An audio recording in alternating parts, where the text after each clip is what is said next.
In a world where masculine emotions are still cloaked in silence and camouflaged by codes of strength and rationality, a quiet phenomenon repeats itself.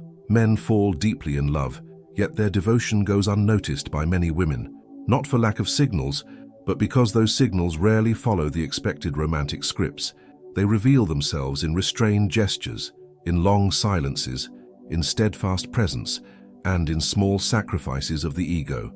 All the while, the masculine heart beats with intensity, longing to be seen, to be recognized, and above all, to be understood. On this journey, we will dive into the invisible intricacies of masculine affection, exploring why so many men fall in love without being noticed, and how unconscious archetypes, projections, and cultural roles shape that experience. If you have ever felt something was being said even when no words were spoken, write in the comments, "I choose to see beyond appearances." To understand why so many men fall in love in silence while so many women don't notice, it is essential to look beyond the surface and delve into the unconscious archetypes that shape how each gender relates to love. Carl Jung offers us the tools for this profound investigation through concepts such as projection, shadow, anima, and individuation. When a man falls in love, he often projects his anima, the archetype of his inner feminine, onto the woman who awakens his affection. This projection is intense, almost magical, because he doesn't see just another person, but a reflection of what he feels is missing within himself. Yet that intensity is rarely verbalized. Male silence often mirrors the conflict between the desire for integration and the fear of vulnerability, the latter a component of the shadow, which carries everything the ego rejects or fears. Women, on the other hand, often have a more conscious connection with their emotional lives and seek concrete, visible signs of affection. Because masculine gestures are subtle, symbolic, and often unconscious, they go unnoticed. There is also a tendency to project the animus, the archetype of the inner masculine, making her expect idealized behaviors that don't match the man's real emotional language.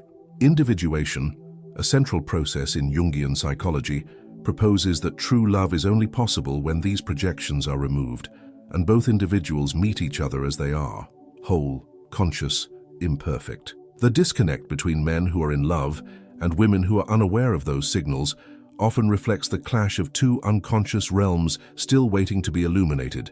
In the collective imagination, shaped by centuries of cultural and social conditioning, men have been cast as warriors, providers, protectors, those who advance even at the expense of themselves. This model deeply resonates with the wounded hero archetype, a figure that fights silent internal battles but rarely shares his pain. When a man falls in love, that hero emerges, but almost always in a contained, silent form, wrapped in layers of emotional armor. Jung identified that the masculine soul carries an internal feminine element called the anima, which represents his capacity to relate, to feel, and to open himself to another. When a man falls in love, his anima awakens and tries to emerge. However, if he hasn't yet integrated this aspect, love becomes an internal battlefield. He feels intensely, but doesn't know how to express himself without feeling fragile or vulnerable. So his love hides in gestures, in silence, in sacrifices, and in unwavering presence. He loves, but he fears being hurt. A wounded hero is not one who avoids love, but one who feels it so deeply that he fears its power. He has been taught that showing emotion is weakness, that the world will not welcome his tears, and that vulnerability is a dangerous luxury. So when he falls in love, he chooses what he perceives as the safer path, silent demonstration. He notices details that no one else does, memorizes offhand comments, and alters routines for someone who doesn't even realize why he's always there. This silent behavior, however, clashes with many women's expectations, taught by fairy tales and romantic myths to expect explicit declarations, theatrical words, grand gestures. Thus, a man's silent love becomes invisible, not because it's small, but because it's subtle. It's the hero's paradox. He wages internal wars for love, yet won't let his guard down. Here lies the Jungian drama. The shadow, that repressed, unacknowledged side of the self, manifests as frustration, reactivity, or withdrawal that masks the true feeling. A man, still identified with the invulnerable hero archetype, cannot show that he is wounded precisely because he loves. He prefers to be silent, to withdraw, believing that this preserves his dignity. but inside, he remains passionately in love. To many women, this behavior seems like disinterest. After all, how can you recognize love when it is not named? How can you perceive devotion when it hides in unspoken actions? The answer lies in sensitive listening and the ability to see beneath the surface. When a woman accesses her own unconscious, she begins to recognize the mirror game that unfolds in relationships and can see the man behind his mask. This wounded hero needs to be welcomed. He needs space to lower his weapons without judgment. His love is not lesser, it is simply encoded differently, and until he integrates his anima, he will continue to navigate his feelings as if crossing a minefield. Jung shows us that the individuation process, becoming who you truly are, involves accepting every part of yourself, even the parts you were taught to hide. When a man begins this journey, his love becomes more conscious, clearer, and freer. Only then does silence turn into words, gestures into declarations, and distance into genuine presence. In Jungian analytical psychology, subtle and silent gestures carry more truth than empty words. And when it comes to masculine love, this truth becomes even more potent. Many men do not say "I love you," they show it. But this way of showing, rooted in unconscious patterns and the archetypal structures that shape the male psyche, often goes unnoticed by those who expect explicit declarations. To understand this invisible language of affection, it is necessary to comprehend the symbolic function of the unconscious. Jung teaches us that symbols speak directly to the soul, and the gestures men use to express love are often symbolic. When a man insists on being present at important moments, when he pays attention to seemingly trivial details, when he cares for the environment, for the body, and for the wishes of the woman he loves, he is communicating affection in his own language, one he has been permitted to speak. This non-verbal communication arises from the historical emotional repression imposed on men. Expressing feelings with words was once considered a sign of weakness. The result is that many men learn to hide, camouflage, or redirect their emotions into practical actions. Instead of saying "I love you," he fixes what's broken, ensures you get home safely, or gives up something important just to see you smile. It is affection as service, as a silent gesture, as constant presence. However, these actions risk not being recognized as love if a woman's gaze is conditioned only to verbal expressions or to romantic idealizations projected by the animus. The man in love in this scenario feels invisible. His legitimate and intense love language is drowned out by the unconscious expectations shaping the feminine. This is where disconnection happens. While he loves in silence, she expects to hear, see, and feel something explicit, and does not realize his love is already there, quietly pulsing in the details. Jung reminds us that for two people to truly meet, projections must be withdrawn. Many women, by idealizing their partner based on unconscious internal images, their animus, expect grand gestures, passionate speech, fairy tale scenes. When the man does not fit that model, even if he is deeply in love, his love goes unrecognized, not because it is insufficient, but because his language is different. There is more. A man in love often enters a state of active emotional withdrawal. This does not mean absence of love, but an internal protective movement. He retreats to process, to understand what he is feeling, to find security within himself before fully opening up. This time, this pause is a form of communication that few know how to interpret. He has not vanished. He is integrating the inner transformation that love brings. This language of silence, of small gestures, of caring actions and presence, is one of the deepest expressions of the anima in development. When a man connects with this part of himself, he begins to build genuine emotional bridges. But until that anima is fully integrated, his way of loving remains more about actions than words. To perceive this love, one needs to practice active listening of the heart, a gaze that goes beyond what is said and sees what is done.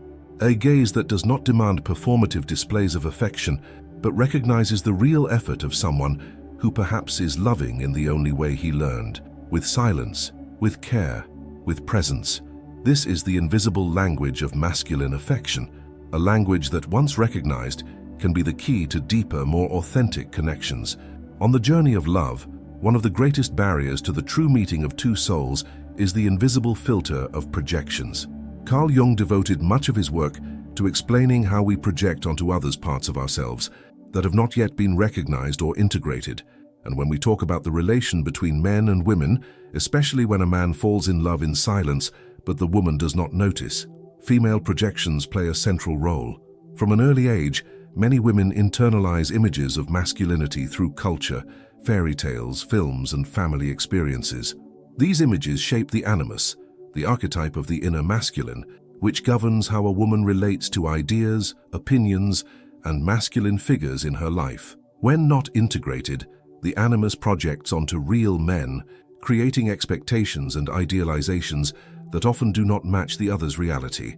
This projection functions like a selective lens. Unconsciously, the woman expects certain behaviors, words, or attitudes from the man in love. She expects explicit declarations, heroic acts, cinematic romance. She expects what her animus has internalized as ideal. When the man loves discreetly or expresses his affection through actions rather than words, that language is not picked up by the emotional radar shaped by projection. The result? Emotional blindness. She does not perceive that she is being loved because she is looking for love in the form she idealized, not in the form the other can offer. This disconnect is one of the main causes of romantic mismatches. The man feels rejected or misunderstood, even while giving everything he can. The woman, in turn, feels a distance, a lack of engagement, even in the face of constant and subtle signs of care. Both are there, present, but separated by layers of internal images that distort mutual perception. Projection of the animus can also cause the woman to reject or diminish the man's emotional expression. If he shows vulnerability or insecurity, and that does not fit the internal image of the strong man she expects, her response may be frustration or disinterest. She does not see the human before her. She sees the absence of an ideal. This is one of projection's most subtle and painful effects. It prevents real love from flourishing because it always expects something that does not exist outside of fantasy. When a woman becomes aware of these projections, she begins the individuation process, drawing closer to herself and freeing the other from the responsibility of matching an unconscious ideal. She starts to see the man as he is, with limits, with fears, with his own ways of loving. And by doing so, she gains access to a deeper, more authentic dimension of relationship, one where affection no longer needs to be theatrical, but can be genuine. Deconstructing these internal images demands courage. It requires the woman to question everything she has believed about love, about masculinity, and about the role she expects the other to play. But it is in this process that the possibility is born of seeing with the heart, not just with eyes conditioned by cultural expectations. Jung asserted that finding the other's soul is one of life's most difficult tasks, and he was right. But it is precisely in that encounter that the true miracle of love resides, the fusion of two worlds into one, without either having to annihilate its essence. When the man allows himself to feel and to communicate, and the woman allows herself to see and to welcome, what was once invisible becomes presence, and what seemed like absence reveals itself as full, living, conscious affection. True love often hides where you least expect it, in contained gestures, in meaningful silences, in a presence that demands no words. When men fall in love but go unnoticed, the issue isn't lack of feeling, but the gap between emotional languages shaped by unconscious archetypes and cultural patterns. Jungian psychology teaches that these differences can be overcome when there is a willingness to look within and integrate the hidden parts of the self. By understanding the roles of anima and animus, shadow and individuation, we build bridges between internal worlds once thought irreconcilable. And it is in that shared consciousness that love flourishes fully, not driven by fantasy, but nourished by the emotional truth of each person. If you feel this content has brought clarity and opened new perspectives on relationships, subscribe to the channel and hit the bell icon. Now click on the video on your screen to continue this journey of self-discovery and transformation. Conscious love begins when we choose to see with our hearts, and that changes everything.